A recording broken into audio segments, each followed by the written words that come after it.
Една од најнежните, но и најмоćни вокални фигури на регионалната сцена, хрватската пејачка Весна Писаревиќ, повторно ја освојува публиката. Со својот безпрекорен шарм, препознатлива емоција и елеганција што не старее, таа ни носи прикажна за джез уметност, зрелост и страст што не се гаси.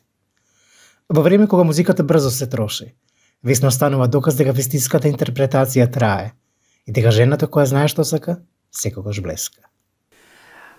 Весна, здраво, Бог, како си ми? Добро дојде во Македонија. Hvala lijepo, odlično sam. Hvala što sam s vama i što razgovaramo. Дали успеа да прошеташ малку низ Македонија? Мислам дека си за прв пат овде. Nisam prvi put ovdje, ne, bila sam ovdje 2018. 3 dana turistički, 3 dana cijela. Svašta sam vidjela i svašta sam jela i vidjela sam i arhitekturu i povijest i kako je nastalo i zašto i kako, zašto je građeno Skopje. Družila sam se sa jednim prijateljem arhitektom koji mi sve objasnio, tako da vidim Skopje malo drugačije sada. Nije samo da sam u taksiju i idem s intervjua na intervju, što mi je jako drago. I naravno jela sam fino ovdje i danas ću isto imati prilike. Очекуваме концерт во Македонската филхармонија од тебе. Кажи ми кога е закажан концертот и што може да очекуваме. 28.3. Dakle, kao što si rekao, u Makedonskoj filharmoniji. Svakako jedan drugačiji koncert, jer do sad nisam imala prilike nastupiti u prostoru koji je akustički tako tretiran. Do sad svaki put je moja glazba bila smještena ili u klub ili u koncertnu dvoranu. Tako da moji muzičari, aranžmani moji i moj ton majstor se morao prilagođavati tom prostoru. Ovaj put ja imam priliku prilagoditi se prostoru. Dakle, apsolutno akustički ga iskoristiti.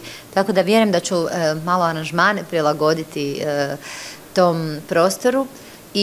Ali svakako neću se libiti toga da i dalje muzika ostane plesna, jer čula sam da se smije dići sa stolice i plesati. Dosta mojih pjesama je plesno i imaju groove i nekakav ritam. Imam stvarno odličan bend. Stvarno sam okupila najbolje muzičare koje sam mogla naći u, ja bih rekla, regiji, od svakud su. Od Njujorka do Splita, Pule, Zagreba i stvarno tu muziku koja je nastala prije 20 godina izvodimo potpuno sa nekom novom energijom i nekim novim aranžmanima koji će ovdje biti čak i nešto sofisticiraniji i lijepi. Tako da se jako, jako veselim. Ne znam makedonsku publiku, jedva čekam da ju poznam. И ние исто. Весна, што се промени од времето кога ја настапи на евровизиската сцена со песната "Сасвем сигурна сам да Love is everything I need". Што се промени од тогаш до сега? Знам дека се приклучи во джез водите и го промени стилот на музика, меѓутоа еве од оваа временска дистанца колку и ти се промени? Pa moramo se mijenjati, mislim da je to apsolutno normalno i prirodno. Od 2002.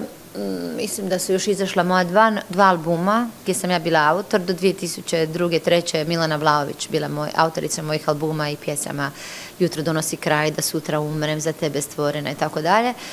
Zadnja dva sam preuzela ja. I onda sam osjećala da sam završila s nečim.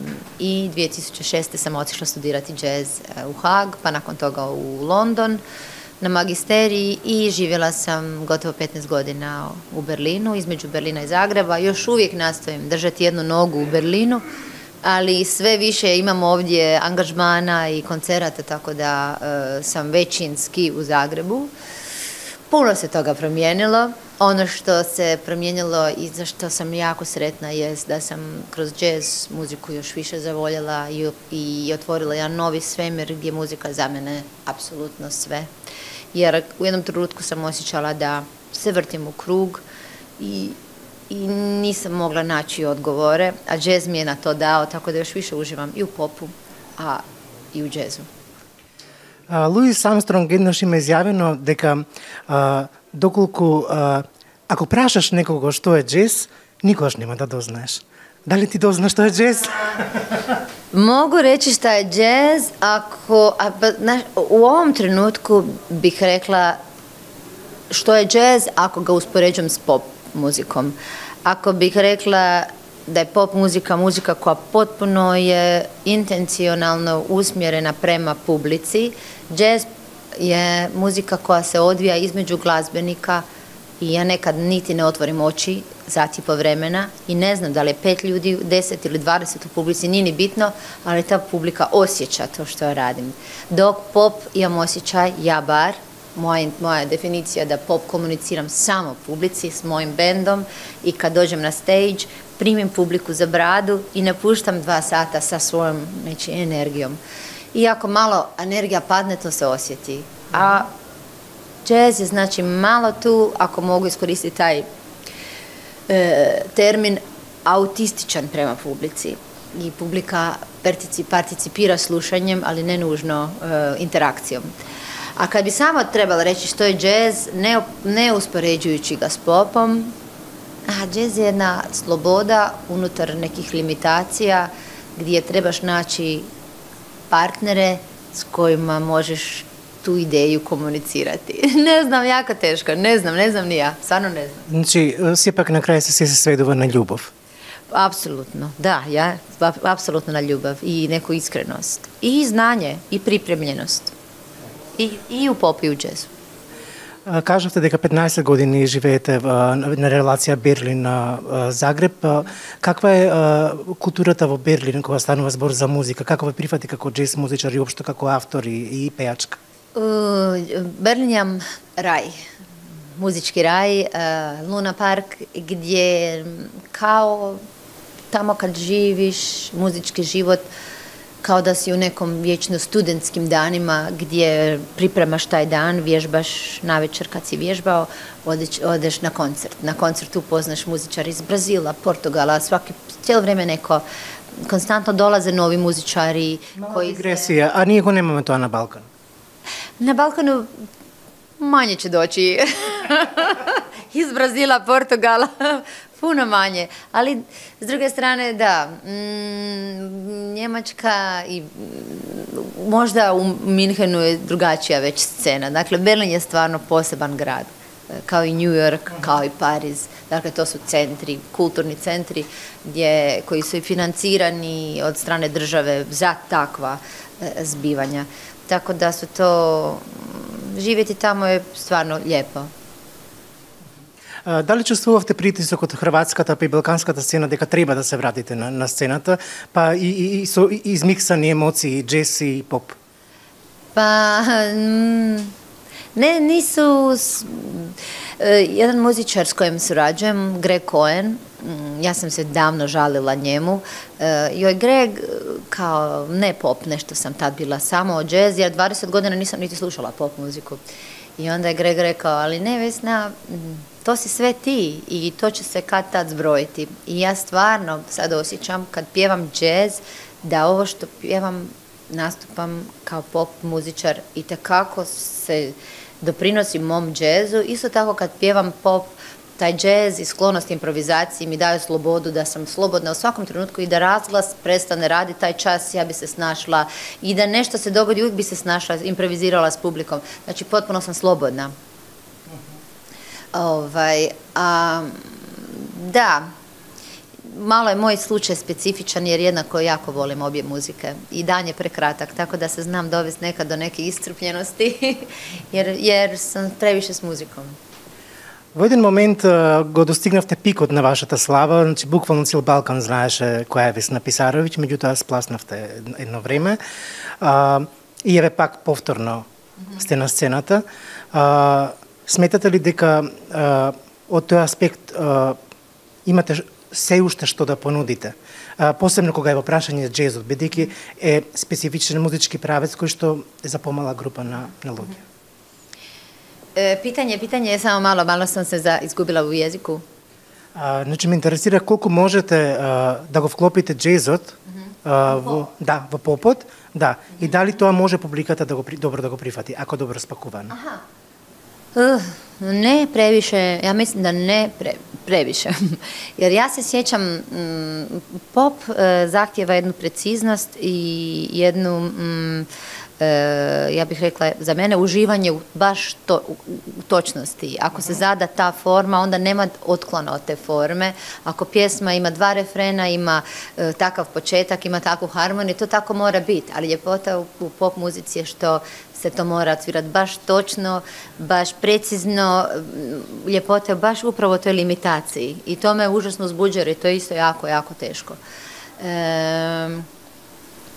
Ja se sjećam kad sam za jedan novogodišnju noć, imala sam pa negdje 14 godina, moji prijatelji su svi slavili, a ja sam čekala koncert Whitney Houston koji je trebao početi u 11 sati. I oni su svi plesali, a ja sam se sakrila tamo u neku sobu i zalijepila sam se za televizor i Whitney Houston je pjevala. I ja sam sve njene pjesme znala. Međutim, ona je toliko improvizirala da sam se ja ljutila. I ja isto tako ja se sjećam te emocije gdje ja znam da treba ići pjesma Take my life, ona je Take me love, što je fantastično, ali ja sam htjela čuti baš to što ja znam. I nekako nastojim, nije mi uvijek lako jer volim improvizirati, nastojim ne mijenjati i pokušavati uživati baš u tome kako jest jednom bilo, ali sa malo drugačijim aranžmanima. Volim mijenjati aranžmane. Кажавме дека джезот е емоција, меѓутоа и попот е емоција, доколку знаеш вистински да ја пренесеш на публиката. Вие сте подолго време во брак. Како ви во брачната заедница? Како се согласувате со вашиот партнер? Bračna zajednica.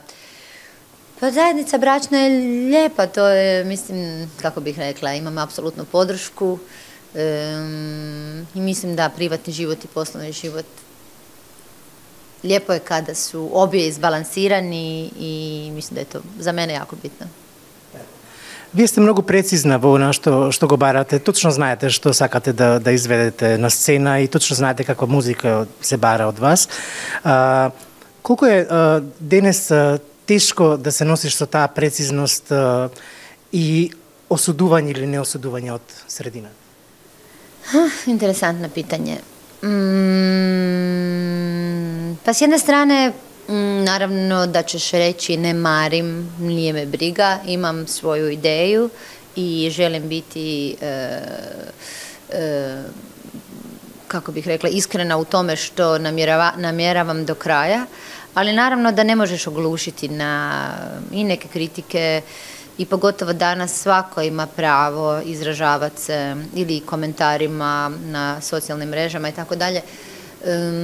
Tako da ne mogu reći da me to ne dotiče, iako mi neko usput kaže, nisam sama pročitala. I naravno da ne postoji niti jedan umjetnik koji je imao apsolutnu podršku svih uvijek i svagdje. Tako da naprosto stvarno pokušavam raditi to što radim i naravno pokušavam i čuti nekad kritiku. Ali da, nekako ne dam se. Pred kraj, da li bi se pojavile povtorno na Eurovizija dok imate dobra ponuda? Apsolutno. Ako bi imala pjesmu koja je cool i dovoljno provokativna, da. Ali čini mi se da malo Eurovizija pada u sjenu, pa i meni samoj zbog nekih političkih zbivanja i koje apsolutno smatram da su bitne. Na kraju Eurovizija je pjesma, ali na kraju iza te pjesme stoji i politika i samo znamo šta je glasanje na Euroviziji. Tako da, ne znam, ako da ste me to pitali još prošle godine, rekla bi sigurno, ovako sad s obzirom na ovu situaciju i sa Izraelom i sa svim, ne znam, možda i ne. И би те замолил за крај, jer u tvojoj ulici znam da živiš ti. Da me го испеете, само малце рефренот. Baš tu? Da. Sasvim sigurna sam ja. Da. Jer u tvojoj... Čekaj, ne ide tako.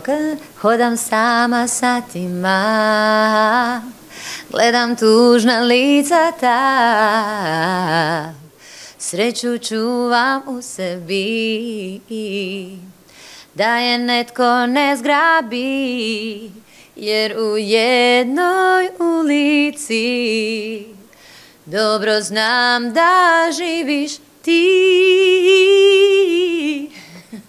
Hvala ti mnogo, Vesna, ti благодарам много на сите ова и на твојот прекрасен глас и твојата прекрасна енергија и се надевам дека ќе уживаме на твојот концерт во март. Hvala, ja se isto jako veselim. Moram priznati da mi je baš pasalo pjevati, inače ne pjevam tako u intervjuima jer uvijek se mora malo i pjevati, pripremiti, ali toliko danas pričam da mi je puno lakše pjevati, samo bi mogla pjevati. Hvala vi na čest. Hvala tebi.